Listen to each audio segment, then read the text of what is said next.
Dijo uno del público a Jesús: Maestro, dile a mi hermano que reparta conmigo la herencia.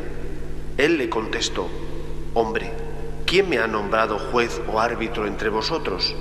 Y dijo a la gente: Mirad, guardaos de toda clase de codicia, pues aunque uno ande sobrado, su vida no depende de sus bienes. Y les propuso una parábola. Un hombre rico tuvo una gran cosecha y empezó a echar cálculos. ¿Qué haré? No tengo dónde almacenar la cosecha.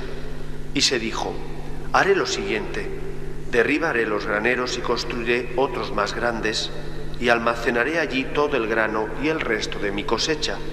Y entonces me diré a mí mismo: hombre, tienes bienes acumulados para muchos años. Túmbate, come, bebe y date buena vida. Pero Dios le dijo: necio, esta noche te van a exigir la vida. Lo que has acumulado, ¿de quién será? Así será el que amasa riquezas para sí y no es rico ante Dios. Palabra del Señor. Me gustaría comentar hoy la primera lectura de la carta a los Efesios que hemos escuchado. Plantea San Pablo, cualquier carta de San Pablo tiene que leerse entera y junto con las otras cartas, si no sacas una frase y la descontextualizas. Pero en esta carta San Pablo plantea uno de sus temas predilectos: la relación que hay entre pecado, misericordia y justificación por la gracia. Es el tema que con más claridad va a exponer después en la carta a los Romanos, y que precisamente porque no se lee en ese contexto, Lutero en el siglo XVI va a extrapolar y va a ser causa de una herejía. Lo primero que plantea San Pablo es que el pecado existe, el mal existe. No solamente el mal personalizado, Satanás, sino el mal que hacemos cada uno de nosotros. El pecado existe. Primera cuestión que hoy tenemos que tener en cuenta, porque quizá hoy el primer debate que se está planteando ya desde hace años, pero bueno, hoy es que el mal no existe, es decir, que el pecado no existe. Bueno, que el pecado es una cuestión subjetiva, y por ser una cuestión subjetiva es una cuestión que esto puede ser malo, pero para ti no es malo. Esa subjetividad es lo que hace que las cosas sean buenas o malas. Sobre esto el Vaticano ya se pronunció hace mucho tiempo, porque precisamente esa era la tesis de un teólogo español, el padre Marciano Vidal, redentorista, entre otras cosas. Le tuve de profesor cuando estudié teología moral, que plantea su moral de actitudes. Lo que importa son las actitudes, es mucho menos importante los actos. Es la actitud lo que hace que un acto sea malo o sea bueno. La intención hace que un acto sea malo o sea bueno.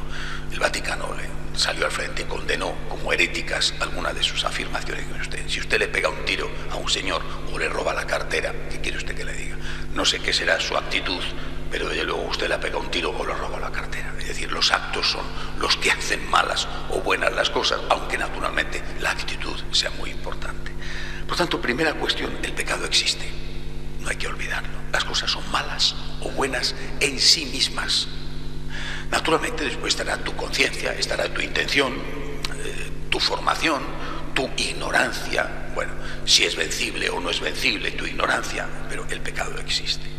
Porque si no existe el pecado, no existe la misericordia. Creo que esto es lo que olvidamos en este momento.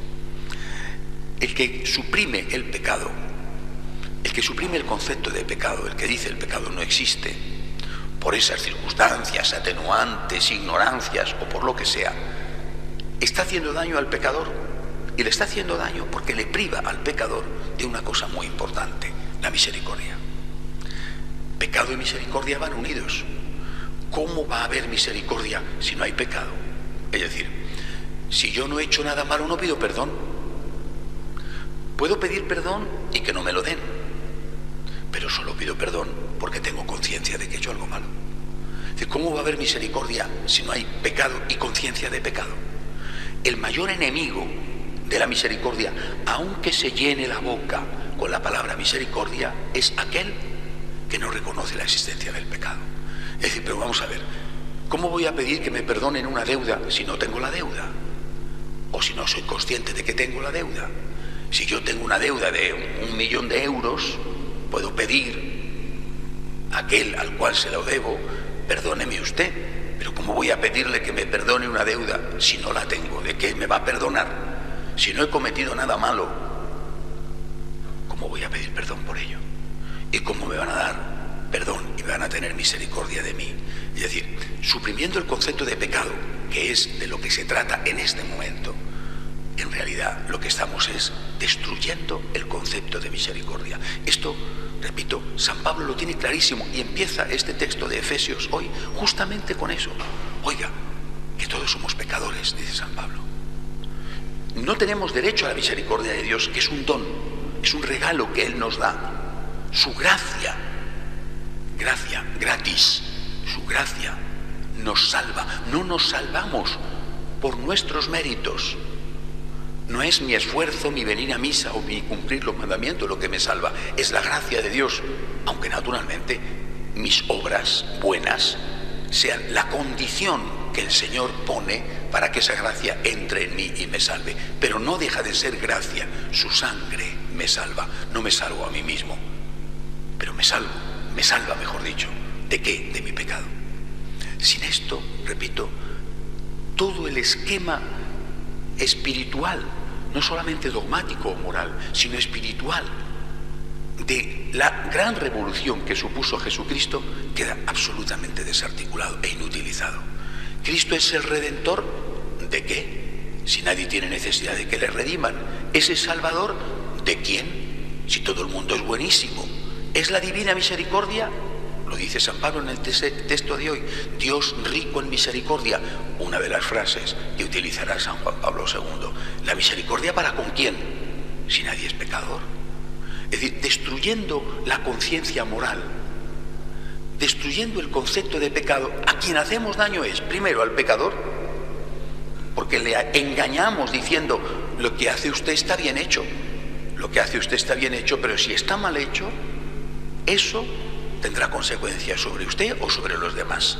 Y después a quien hacemos daño es a la divina misericordia. Pero bueno, estamos mandando al paro a Jesucristo, el Redentor, el Salvador, el rico en misericordia. No tiene a nadie a quien perdonar, a nadie a quien salvar, a nadie a quien dar misericordia, porque todo el mundo es bueno. Todo el mundo dice, si yo no he pecado, buscando lo que sea, anular el concepto de pecado o introducir tantas atenuantes que al final dices, o bien esto tiene muy poca importancia o simplemente no tiene ninguna importancia. Qué camino tan diferente el de la humildad. Porque el camino de la humildad, porque este que digo es el camino de la soberbia, por mucho que se camufle. En cambio, el camino de la humildad es el camino que empieza por decir, Señor, perdóname, he pecado. He pecado contra el cielo y contra ti. Señor, perdóname. Necesito tu misericordia. Te suplico tu misericordia.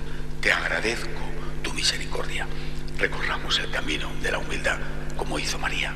De pie, por favor.